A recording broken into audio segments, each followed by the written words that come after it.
Assalamualaikum warahmatullahi wabarakatuh. Alhamdulillahirrabbilalamin. Eh, perkenalkan nama saya Muhammad Zaki Makarim. Saya dari program studi bimbingan konseling Islam UIN Sunan Kalijaga Yogyakarta. Oke, pada kesempatan kali ini saya akan menerangkan salah satu metode bimbingan dan konseling Islam, yaitu metode konseling Islam. Oke teman-teman, sebelum kita menginjak ke pengertian, ke metode, ke pandangan tentang konseling Islam, alangkah baiknya kita harus mengerti tentang bagaimana sih sejarah konseling pada zaman dahulu. Sebenarnya arti konseling itu sudah tidak asing pada orang-orang terdahulu, khususnya pada zaman Nabi Muhammad SAW. Beliau selama berdakwah itu memiliki dua cara, yaitu berdakwah dengan individu maupun kelompok. Nah, selama berdakwah tersebut, baik individu maupun kelompok, beliau tidak segan-segan menanyakan kepada umatnya apakah mereka memiliki masalah atau problem dalam kehidupannya, sehingga secara tidak langsung metode konseling itu sudah ada pada zaman Nabi Muhammad SAW. Selanjutnya, konseling secara umum telah dikembangkan oleh orang-orang barat pada awal abad ke-20, yaitu kurang lebih setelah Perang Dunia Kedua. Pada saat itu nasihat keagamaan itu meningkat pesat. Masyarakat pada saat itu sangat membutuhkan sekali seseorang bimbingan, seorang pembimbing yang mana untuk menyelesaikan masalah pribadi, masalah sosial maupun spiritualnya. Nah,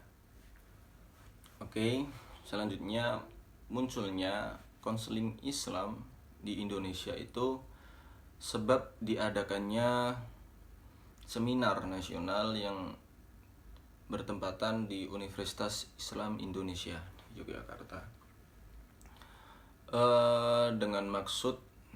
dengan isi seminar tersebut yaitu layanan konseling itu tidak hanya mengutamakan kesehatan jiwa dan kehidupan yang berkecukupan, namun juga untuk meningkatkan kualitas hidup, memberikan hati yang tenang, serta pikiran tenang karena selalu dekat dengan Allah Subhanahu wa Ta'ala. Setelah kita memahami tentang sejarah konseling Islam, kita menginjak tentang pengertian konseling Islam secara umum. Konseling Islam secara umum adalah suatu tindakan konselor kepada konseli atau klien untuk menumbuh kembangkan kemampuannya dalam menyelesaikan suatu masalah dan mengantisipasi masa depan dengan memilih jalan alternatif dan tindakan yang terbaik demi kebahagiaan dunia dan akhirat di bawah naungan ridho Allah Subhanahu wa Ta'ala. Setelah kita mengetahui pengertian secara umum konseling Islam itu, selanjutnya kita akan mengulik sedikit tentang konseling Islam. Bagaimana sih pandangan konseling Islam tentang manusia? Konseling Islam memandang manusia itu sebagai makhluk ciptaan Allah yang mempunyai kemampuan untuk mengembangkan jasmani dan rohaninya. Dan tujuan utamanya adalah membantu individu untuk mengembangkan potensi dirinya, potensi keagamaan, potensi moralnya, serta membantu untuk mencapai kebahagiaan dunia dan akhirat. Itulah pandangan tentang konseling Islam kepada manusia. Selanjutnya, konsep dasar konseling Islam. Oke teman-teman, menginjak ke materi selanjutnya ya, yaitu tentang konsep dasar konseling Islam. Ada 3 konsep. Yang pertama yaitu al-hikmah, yang kedua konsep al-mau'idhah al-hasanah, yang ketiga al-mujadalah bi al-ahsan. Kita kupas tuntas tentang 3 konsep konseling Islam tersebut. Yang pertama adalah al-hikmah. Al-hikmah bisa diartikan sebagai seorang konseling itu harus memberikan nasihat atau ajaran agama dalam bahasa, berperilaku maupun teladan yang baik dengan mengembangkan unsur-unsur pendidikan keislaman. Oke. Yang kedua yaitu konsep al-mau'idhah al-hasanah, yaitu dengan mengambil iktibar dari perjalanan kehidupan para nabi, rasul, dan sahabat dalam konsep berpikir, dalam konsep berperilaku, serta mengembangkan ketakwaan, ketaatan kepada Allah Subhanahu wa taala.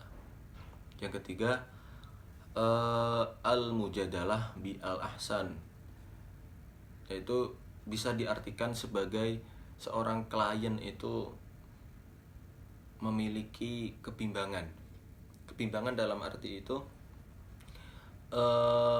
memiliki 2 pilihan yang menurut klien tersebut itu 2 pilihan yang benar dan dia itu bingung mau memilih yang mana, kayak gitu. Lah, di dalam Al-Qur'an bisa diartikan juga sebagai penyampaian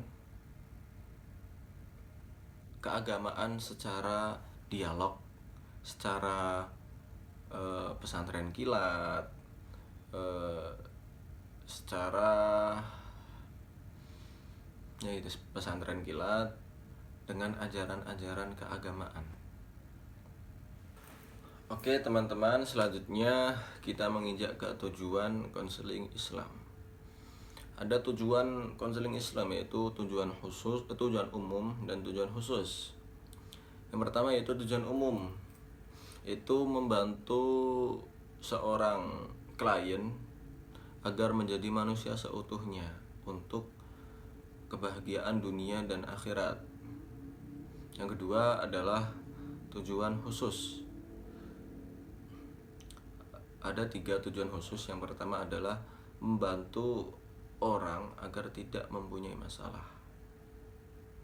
Yang kedua, membantu orang untuk menyelesaikan masalahnya.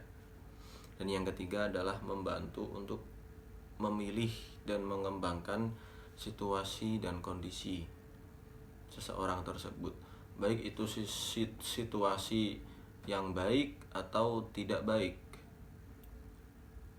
untuk tetapi tetap konsisten memiliki sifat yang baik.